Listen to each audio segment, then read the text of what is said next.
பிஸ்மில்லாஹ் ரஹ்மான் ரஹீம். உண்மையிலே எங்களோட சென்ற அந்த தொடரில் கடைசியாக சொன்ன ஒரு விஷயம்தான் ஆளுமை மிக்க ஒரு சமூகத்தை உருவாக்குறது. இந்த டிஜிட்டலைசேஷன் ஒரு முக்கியமான ஒரு நோக்கம்.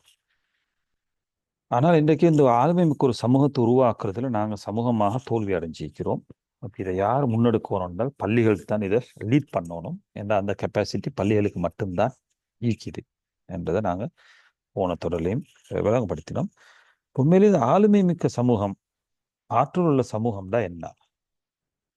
அதாவது இப்போ இந்த ஆளுமை மிக்க ஒரு சமூகமாக உருவாக்குறண்டால், ஒரு ஆற்றல் உள்ள சமூகத்தை உருவாக்குறண்டா அதுக்கு சில கேரக்டரிஸ்டிக்ஸ் ஈக்கிற, அதுக்கு சில தன்மைகள் ஈக்கணும் அந்த சமூகத்தில். அப்போதான் அந்த சமூகத்தை ஆளுமை மிக்க ஒரு சமூகம், ஆற்றல் உள்ள சமூகம்ன்றது அடையாளப்படுத்திடும்.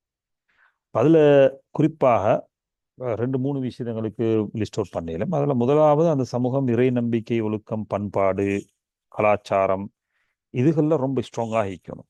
எங்களுக்கு இஸ்லாம் அல்ஹம்துலில்லா இஸ்லாமிய மார்க்கம் ஒரு முறையை தந்திக்குது. இறை நம்பிக்கைனால் அது எப்படி இருக்கணும், ஒழுக்க பண்பாடுகள் எப்படி இருக்கணும், கலாச்சார பண்பாடு எப்படி இருக்கணும், இஸ்லாமிய ஒழுக்கம், இஸ்லாமிய கலாச்சாரம், இஸ்லாமிய இறை நம்பிக்கை என்ற ஒரு முழுமையான திட்டத்தை அல்ஹம்துலில்லா இஸ்லாமிய மார்க்கம் எங்களுக்கு தந்திக்கு. அப்போ இதில் ரொம்ப ஸ்ட்ராங் உள்ள மக்களை, இதில் உறுதி உள்ளவர்களாக நாங்கள் அந்த இந்த சமூகத்தை உருவாக்க வேண்டிய தேவையுண்டு இது.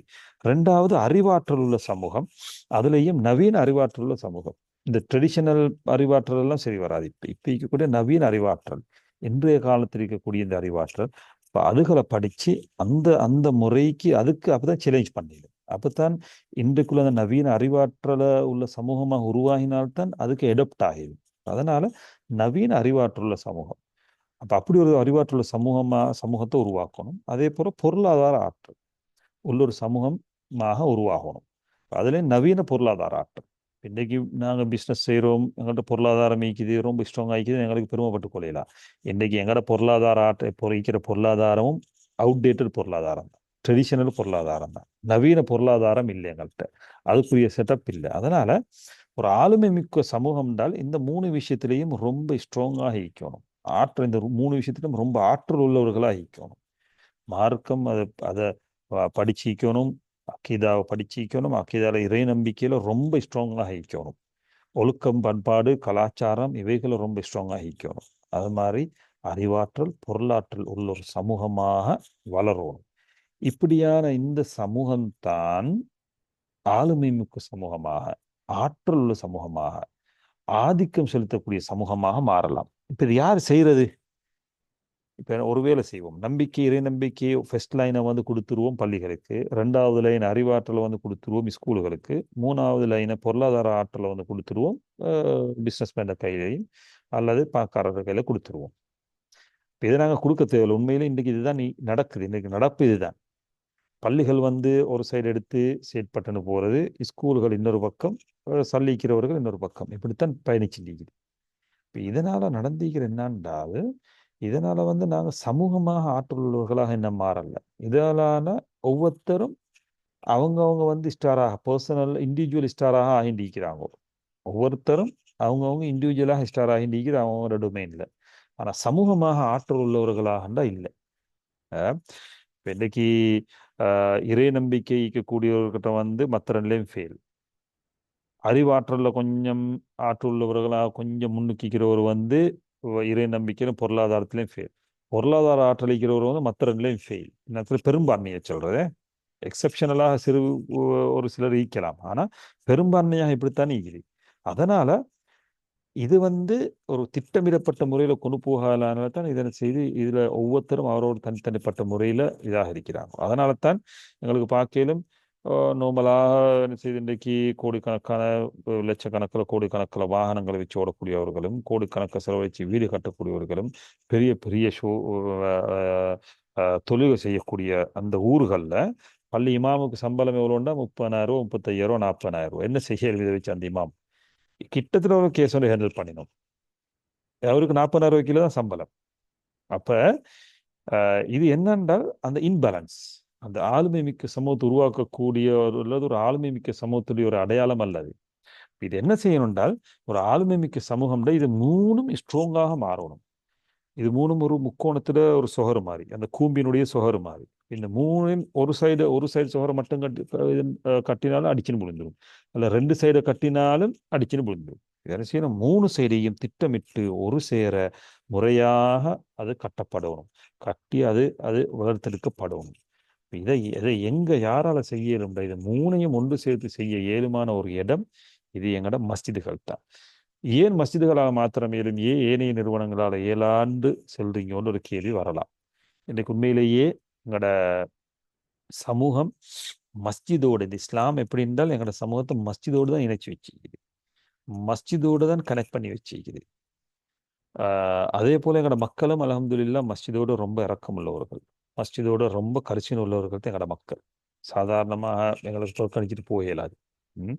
ஏனென்றால் அவருடைய வீட்டுக்கும் மஸ்ஜிதுக்கும் ரெண்டுக்கும் ஒரே நேரத்தில் ஒரு ஒரு ஒரு ஒரு பிரச்சனை வருகிறது என்றால் அவருடைய வீட்டை விட பள்ளிக்கு ஏதாவது நடந்துடப்படாது, மஸ்ஜித் பாதுகாப்பாக இருக்கணும்னு தான் நடப்பார். இன்றைக்கும் எனக்கு தெரியும் சிலர்கள் வெளிநாட்டில் தொழில் செய்யக்கூடியவர்கள் அங்க சதக்காக்களை சேர்த்து அந்தந்த தேவைக்கு சில சில சில நேர்ச்சைகளுக்கா அல்லது சில சதக்காக்களை சேர்த்து ஊருக்கு அனுப்புறது, ஊருக்கு அனுப்பி செல்றது. இதை உம்மட்டையோ உமக்கோ வாப்பக்கோ நானக்கோ தம்பிக்கோ அனுப்பி செல், இதை அந்த பள்ளியில் அவ்வளோ போட்டுருங்க, இந்த பள்ளியில் இவ்வளோ போட்டுருங்கோ, நான் நேர்ந்தன் இந்த பள்ளியில் அவ்வளோ கொண்டு போய் இதுக்கு போட்டுருங்கோ, அந்த உண்டியலில் போட்டுருங்கோ. இப்படி இன்றைக்கு மீக்கிறாங்க அந்த சமூகத்தில், இல்லாமல் இல்லை. அதனால மக்கள் உண்மையிலேயே பள்ளியோட இரக்கம் உள்ளவர்கள். இதனால தான் பள்ளிக்கு எவ்வளோ மஸ்ஜிதுகளுக்கு கேட்டால் ஏனைய மாதிரி போன்ற நிறுவனங்களுக்கு கேட்ட மக்கள் வாரி வாரி கொடுக்கிறது. ஏனென்றால் அல்லாஹ் சுப்ஹானஹு வ தஆலா அதை திரும்பி தருவான், எனக்கு கியாமத்தில் திருப்பி கிடைக்கும் என்ற ஒரு நம்பிக்கை. அது இல்லாமல் உண்மையிலே இந்த இந்த இந்த மஸ்ஜிதோட தான் இந்த மார்க்கம் எங்களோட மக்களை கனெக்ட் பண்ணி வச்சுது. ஒரு நாளைக்கு 5 நேரம் பாங்கு செல்லப்படும், 5 நேரம் பள்ளிக்கு தொலை போகணும். நாங்கள் ரசூலுல்லாஹ் பள்ளிக்கு தொலை வராதவர்களோட வீடை பாங்கு கேட்டும் பள்ளிக்கு தொலை வராமல் வீட்டில் தொழக்கூடியவர்களோட வீட்டை பத்த வைக்கிறதுக்கு நம்ம நாடுதுன்னு சொன்னாங்க ரசூலுல்லாஹ் கமா கால ஸல்லல்லாஹு அலைஹி வஸல்லம். அதனால பள்ளிக்கு ஆகணும். அதே மாதிரி 5 நேரம் கிழமையில் ஒரு ஜும்ஆ, அது மாதிரி பெருநா தொழுகைகள், பிராண தொழுகைகள், இது போன்ற முக்கிய விஷயங்கள் எல்லாம் பள்ளியில பள்ளியோட கனெக்ட் பண்ணி வச்சுக்குது. ஈவன் ரசூலுல்லாஹ் குலஃபா ராஷிதீன்கள காலமாய்க்கு பிறகு அந்த காலங்களையும் கூட பள்ளியை மையப்படுத்தி தான் அத்தனை செயற்பாடுகளும் நடந்தது. வரலாறுகளை படித்து பார்த்தா வழங்கும் பள்ளிகளை மையப்படுத்தி எவ்வளோ விஷயங்கள் நடந்துக்குது.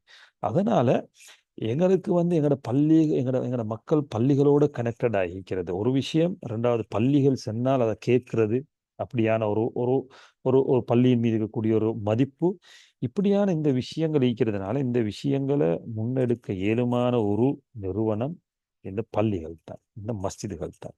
அதனால மஸ்ஜிதுகள் இந்த இந்த ஆளுமை மிக்க சமூகத்தை உருவாக்குற விஷயத்துல மஸ்ஜிதுகள் தான் இதை லீட் எடுக்கணும்.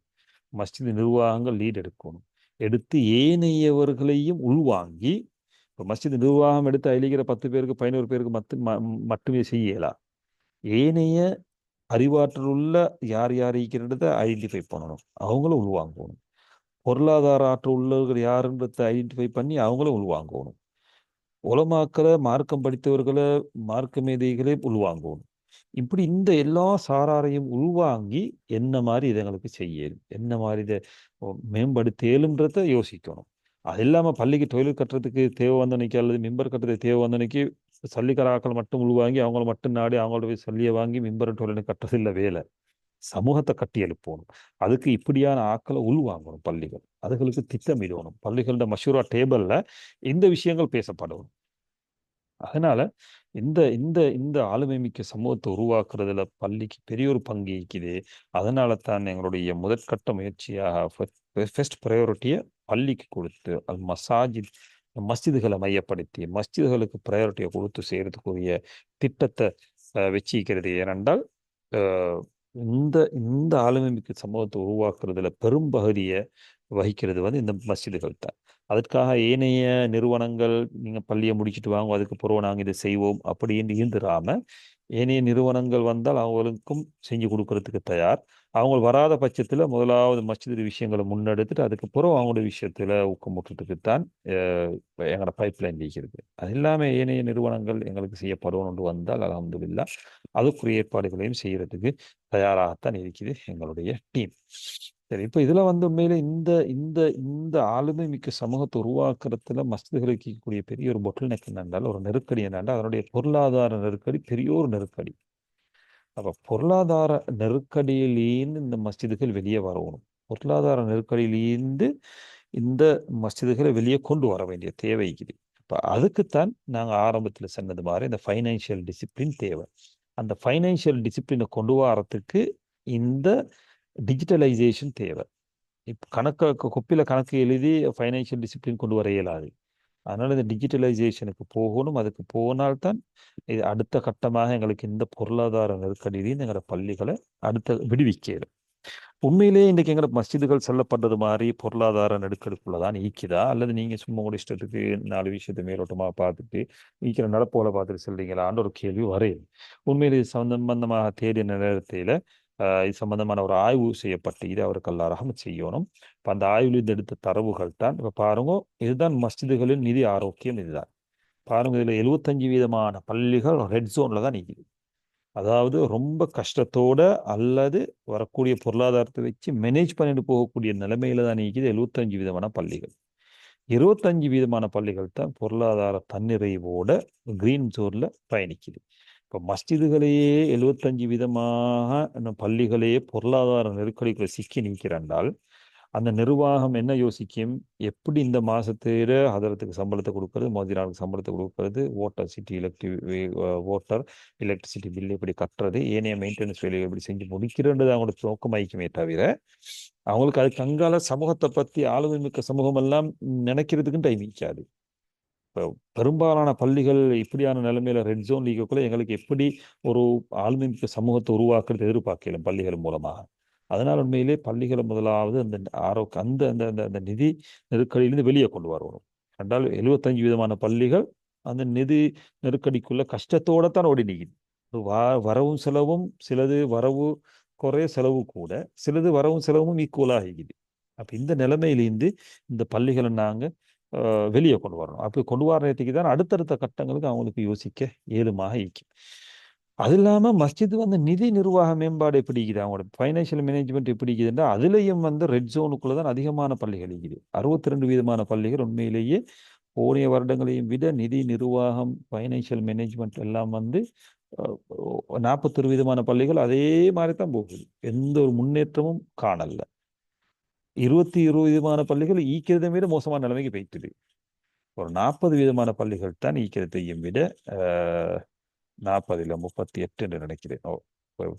போடப்பட்டீங்க 38% பள்ளிகள் தான் அடுத்த கட்டத்துக்கு ஓகே இந்த இம்ப்ரூவ் ஆகி போயிட்டு.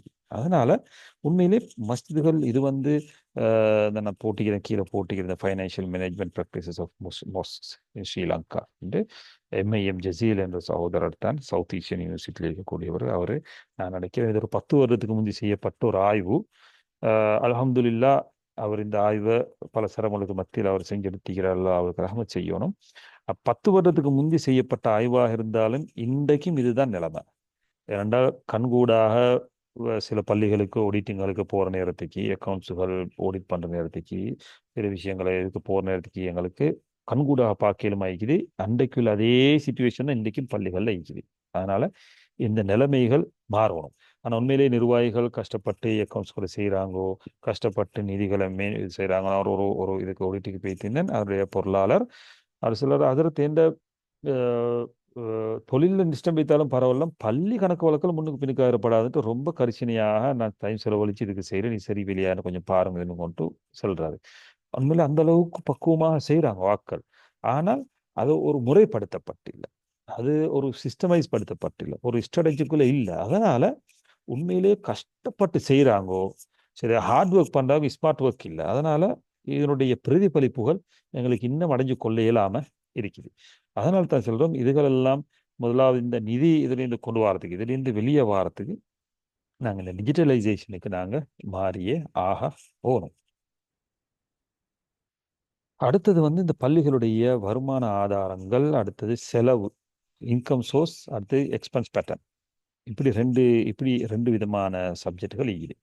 இதில் வந்து பாருங்க, இதில் வந்து இந்த வருமான ஆதாரங்கள், அடுத்தது இந்த எக்ஸ்பென்ஸ் பேட்டர்ன். இன்ஷா அல்லா இது சம்பந்தமாக அடுத்தடுத்த கட்டங்கள் தெளிவாக எங்களுக்கு பேச ஏதுமாகிக்கும். இதுகளையும் எங்களுக்கு பார்க்குற நேரத்துக்கு எந்த அளவுக்கு பள்ளிகளுடைய பொருளாதார நெருக்கடிகள் இருக்குது, அது இல்லாமல் பள்ளிகளுடைய ஃபோக்கஸ் எங்கிட்டு இருக்குது. இந்த வருமானம் இந்த இன்கம் சோர்ஸ்களையும் எக்ஸ்பென்ஸ் பேட்டர்னையும் வச்சு பார்க்கறதுக்கு பள்ளிகளோட ஃபோக்கஸ் எந்த சைடில் இருக்கிறன்றதையும் எங்களுக்கு ஓரளவுக்கு அனுமானிக்க இயலுமாக இருக்கும். அதனால இந்த இந்த இதுகளில் இன்ஷா அல்லாஹ் அடுத்த கட்டத்துக்கு போறதுக்காகத்தான் இந்த டிஜிட்டலைசேஷன் திட்டம். இன்ஷா அல்லாஹ் இதை வெற்றி பெறணும். அதுக்கு முதலாவது அல்லாஹ்வோட உதவியை நாடியவர்களாக நாங்க அதுக்கு ஊக்கம் எடுத்து பங்களிப்பு செய்யணும். அதுக்கு பங்களிப்பு செய்கிற நேரத்திலே தான் இதை எங்களுக்கு நடைமுறைக்கு கொண்டு வரையுது. அது இல்லாத பட்சத்தில் அடுத்த 10 வருஷத்துக்கு முந்திக்கிற இந்த டேட்டாவை இந்த இந்த ஆய்வை வச்சு பேசுகிற இந்த 10 வருஷத்துக்கு பிறகும் இதையே தான் பேசிக்கொண்டு வைக்கக்கூடியவர்களாக இருப்போம். இன்ஷா அல்லாஹ் அடுத்த அடுத்த பதிவுகளில் இது சம்பந்தமாக இன்னும் தெளிவாக இதுகளை தொடர்ந்து பேசுவோம். ஜஸாக்குமுல்லாஹ் ஹைர் வ ஆஹிரு தஅவானா அல்ஹம்துலில்லாஹி ரப்பில் ஆலமீன்.